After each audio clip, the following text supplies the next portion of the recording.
Once in a quiet little village, there lived a curious and imaginative child named Max. He had a deep love for science and was always eager to explore the wonders of the world. Every day after school, he would rush to his secret hideout in the forest, a cozy treehouse filled with books and gadgets. One sunny afternoon, as Max was reading a fascinating book about the stars and planets, a shooting star streaked across the sky. Max's eyes twinkled with excitement as he made a wish. "I wish I could go on a magical science adventure," he whispered. To his astonishment, his wish was granted. The treehouse began to tremble, and a swirling vortex of sparkling light surrounded him. He closed his eyes and held on tight as he was swept away on an incredible journey. When he opened his eyes, Max found himself on an unfamiliar planet with colorful, floating rocks. He was dressed in a spacesuit and had a strange gadget in his hand. A friendly robot named Rover greeted him. "Welcome to the Science Galaxy, Max. I am your guide on this amazing adventure." Max's heart raced with excitement as he followed Rover through the alien landscape. He learned about strange creatures, exotic plants, and the unique geology of the planet. Rover explained how the rocks floated due to a special anti-gravity mineral and how the native plants had adapted to the harsh environment. Next, Max and Rover ventured into a cave filled with glowing crystals. Max's gadget lit up with information about how these crystals emitted light due to a process called phosphorescence. He couldn't believe he was learning science on an alien planet. As they journeyed further, they discovered a river of bubbling, colorful liquid. Rover explained that the liquid was a different state of matter called a plasma, found only in extreme conditions. Max dipped his fingers in it and marveled at the way it reacted. Their adventure continued as they explored a forest with sentient trees that communicated through bioluminescent patterns. Max learned about plant biology and how these trees formed a unique symbiotic relationship with the surrounding creatures. Max and Rover also encountered a group of friendly aliens. They communicated through a universal language of colors and patterns. It was a lesson in alien communication, and Max was thrilled to make new friends from another world. As the day turned to night, they gazed at the alien stars. Rover showed Max how to use his gadget to identify constellations and understand the concept of light years. It was a mesmerizing and humbling experience to ponder the vastness of the universe.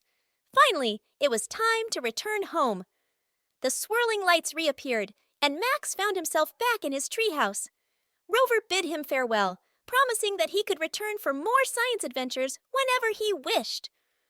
Max closed his eyes, reflecting on the incredible journey he had just experienced.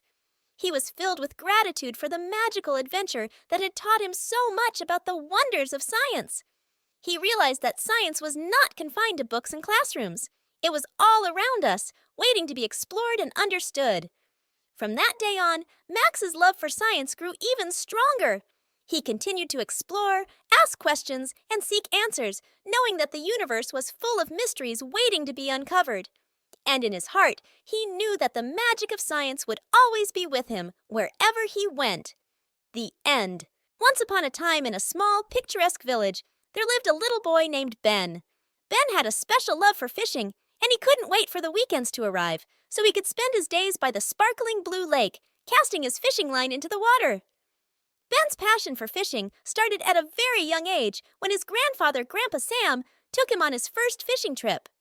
Grandpa Sam was a wise old man with a twinkle in his eye and a heart full of stories. He taught Ben all about the different fish in the lake, the art of patience, and the importance of respecting nature. One sunny Saturday morning, Ben jumped out of bed, ready for a day of fishing. He wore his favorite fishing hat, a pair of old overalls, and his worn-out sneakers. Grandpa Sam had promised him a surprise that day, and Ben was excited to find out what it was. As they walked down to the lake, Grandpa Sam explained the basics of fishing to Ben. He showed him how to cast his line, the importance of being quiet and still, and how to watch for the tiniest of movements on the water's surface. "Remember, Ben," Grandpa Sam said, "fishing is not just about catching fish. It's about being one with nature, enjoying the peacefulness, and learning patience. Sometimes, it's the moments when you don't catch anything that are the most precious." Ben listened intently, and he tried to follow every piece of advice Grandpa Sam gave him. They sat by the edge of the lake, and Ben cast his line into the water. He waited patiently, watching the ripples on the surface. As the day passed, Ben didn't catch any fish, but he didn't mind. He was having the time of his life, enjoying the sun, the breeze, and the company of his beloved grandpa. They talked about life, shared stories, and laughed heartily. Just as the sun began to dip below the horizon, Ben felt a tug on his fishing line. His heart raced with excitement, and he began to reel it in with all his might. He couldn't believe it! He had caught his first fish. Grandpa Sam cheered him on, and Ben's face beamed with joy as he held the small, shimmering fish in his hands. With great care, Ben gently released the fish back into the water, knowing that it was too small to keep. "We'll let you grow big and strong, little fish," Ben whispered, and the fish swam away, as if saying thank you. The next few weekends were filled with fishing adventures. Ben learned new techniques, and he continued to improve his skills. Grandpa Sam was always there to guide him, helping him understand the importance of catch and release and how to preserve the delicate balance of nature. One day, as they were fishing, Ben noticed something unusual. The water was not as clear as it used to be, and there were plastic bags and wrappers floating on the surface.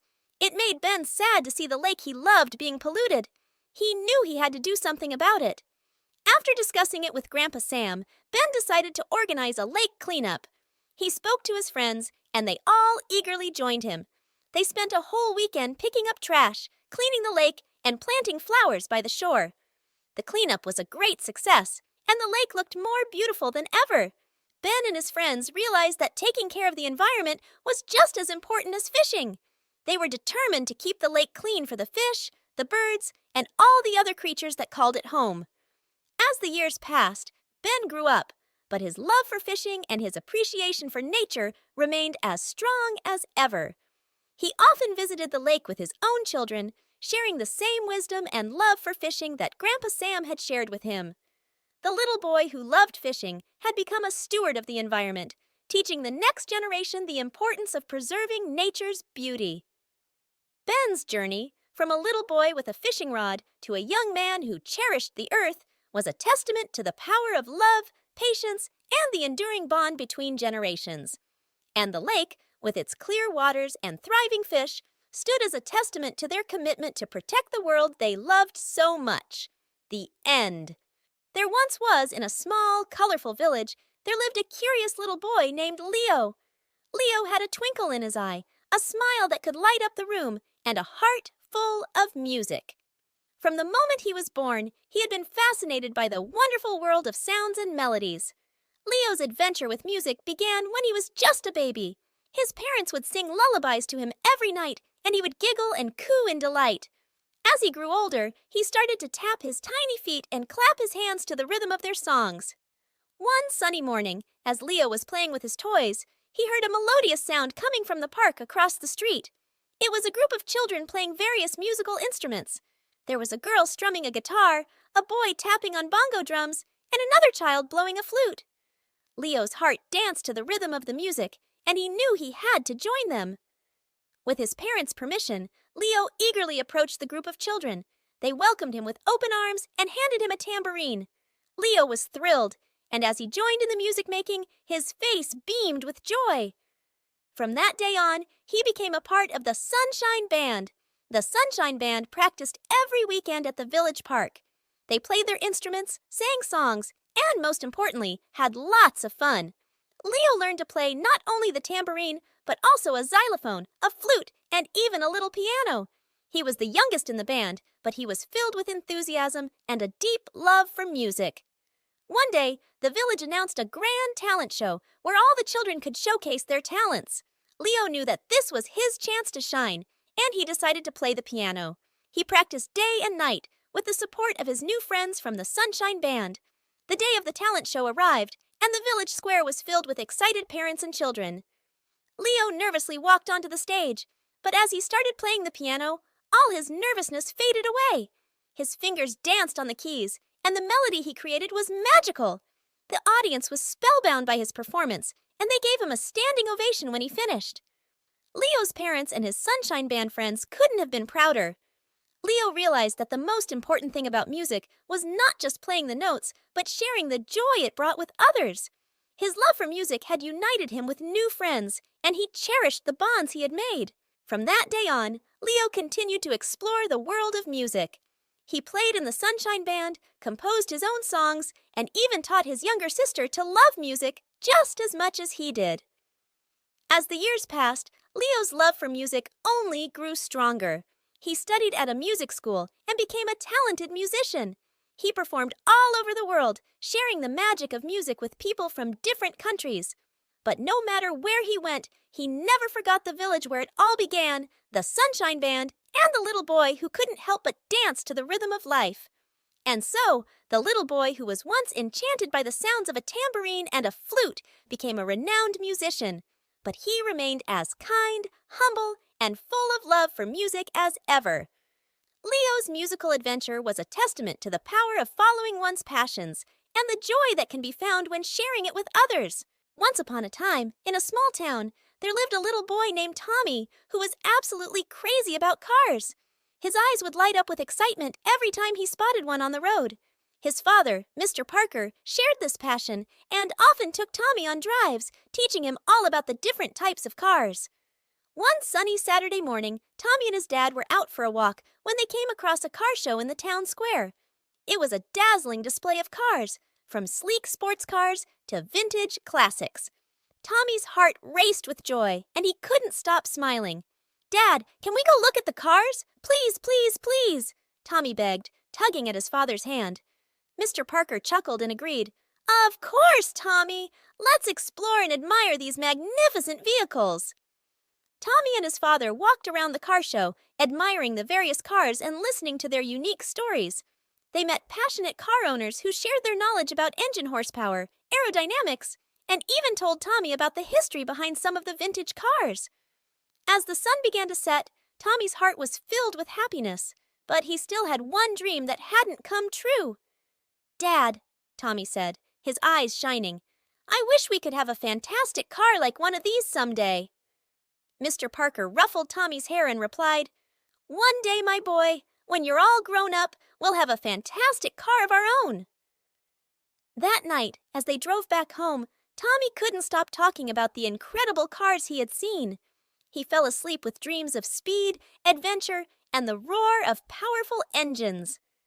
A few years passed, and Tommy kept his love for cars alive. He read books, watched documentaries, and even built model cars.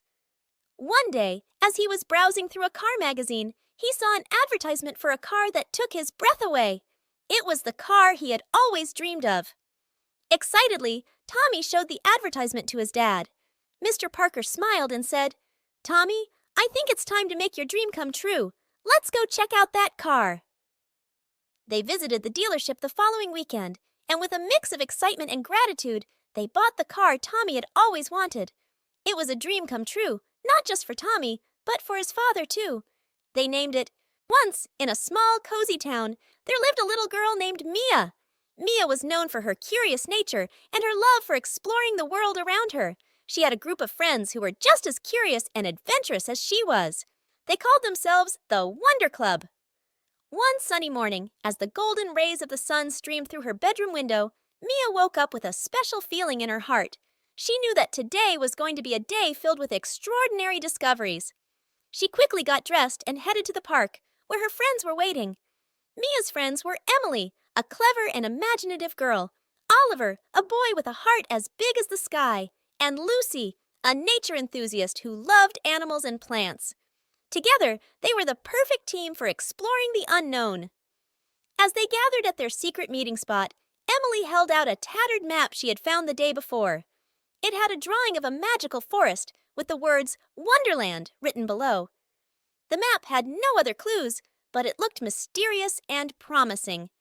Mia's eyes sparkled with excitement as she exclaimed, "Let's follow this map and find our way to Wonderland. I have a feeling it will be a place full of wonders." The Wonder Club agreed, and they set off on their adventure. They walked through fields of colorful wildflowers, crossed babbling brooks on wooden bridges, and ventured into a dense, enchanted forest. As they walked deeper into the woods, they noticed the trees becoming taller and more peculiar. Some had trunks that looked like candy canes, while others had leaves that shone like precious gems. The air was filled with the sweet scent of flowers, and they could hear the melodious songs of birds they had never seen before. Suddenly, they stumbled upon a talking rabbit in a waistcoat, who hurriedly said, "I'm late for a very important date," and disappeared down a rabbit hole. Curiosity got the best of the Wonder Club, and they decided to follow the rabbit into the mysterious hole. As they tumbled and twirled down, down, down, they found themselves in a colorful, topsy-turvy world. It was Wonderland! In Wonderland, the grass was purple, and the flowers were as big as umbrellas. The sky was a rainbow of colors, and they could see floating teacups and talking caterpillars. The friends were amazed and excited, but they had no idea where to go next. Just then, they heard the sound of laughter and followed it to a whimsical tea party. At the head of the table was a hatter with a tall hat and a mischievous grin. He welcomed them to join the tea party and introduced himself as the Mad Hatter. As they sipped tea from cups that floated in the air, the Mad Hatter told them riddles and funny stories. They shared in the laughter and merriment of the magical tea party. After tea, the Mad Hatter pointed them in the direction of the Queen of Hearts' garden, where they might find more wonders. The Wonder Club thanked the Mad Hatter and made their way to the garden. In the Queen's garden, the roses were painted with the brightest red, and the Queen herself was larger than life. She had a fondness for painting white roses red with the help of her army of playing card guards. The Queen invited the friends to join in the fun, and they happily painted roses and played croquet with flamingo mallets. As the sun began to set, the friends knew it was time to find their way back home. They bid farewell to the Queen of Hearts and began retracing their steps. The journey back through Wonderland was just as magical as their arrival. They met the Cheshire Cat, who grinned mysteriously, and the White Rabbit, who was still in a hurry. Finally, they tumbled back up the rabbit hole and found themselves back in their own world. The Wonder Club knew that they had experienced something truly extraordinary, and they couldn't wait to tell the townsfolk about their adventures in Wonderland. From that day on, Mia and her friends continued to explore and discover the wonders of the world around them. They learned that curiosity and a sense of wonder could take them on the most amazing journeys, even to places as fantastical as Wonderland. And so, their adventures continued, with each day promising new mysteries, new wonders, and new friends to meet. Mia and the Wonder Club knew that as long as they kept their hearts open to the magic of the world, there would always be more extraordinary adventures awaiting them. The end.